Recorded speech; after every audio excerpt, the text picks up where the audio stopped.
Le chœur de l'Opéra de Bordeaux se donne pour mission de faciliter l'accès aux plus grands monuments de l'art lyrique et les dynamise.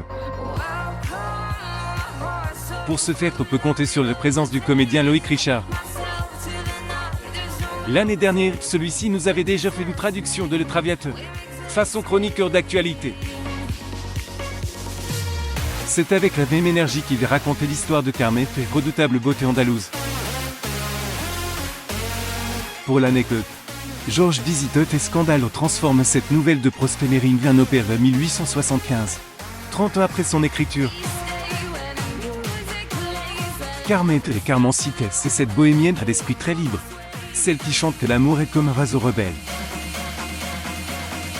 Face à elle, Joseph est un modeste brigadier fiancé de son ami d'enfance, la douce et chaste Michael. C'est lui que choisit Carmen, lui jette insolemment au visage les fleurs de son corsage. Arrêté pour une altercation, elle convainc Joseph de la laisser s'évader. Cette complicité d'évasion lui conduit en prison, mais ne l'empêche pas de le rejoindre pour se faire brigand. Et comme tout opéra qui se respecte, cette histoire doit mal se terminer. Carmen ne veut s'attacher à personne. Elle délaisse José pour le toréador Escamillo, celui qu'Arinoa regarde. Inévitablement, on en arrive au crime passionnel. José plante un couteau dans le cœur de Carmen. Le premier féminicide de l'histoire de l'opéra, s'interroge Loïc Richard à ce stade. Mené par le chef Salvatore Caputo, magnifiquement accompagné par la pianiste Martine Marcuse, le chœur de Bordeaux tue encore une faute de gain souffle nouveau à classique de l'art lyrique. Les solistes doivent y rôle des personnages principaux n'ont pas des mérites.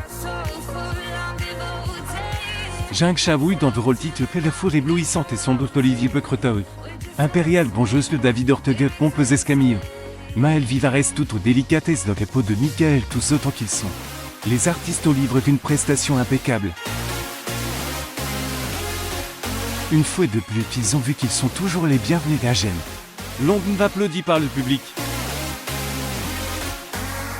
Pour Salvatore Caputo, encore marqué par le silence force des années Covid. Ces instants sur scène sont inestimables.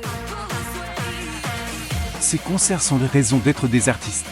Et nous garderons toujours une date pour votre ville magnifique. Le chœur ne se limite pas à Bordeaux, il veut offrir des opéras inventifs dans toute la région.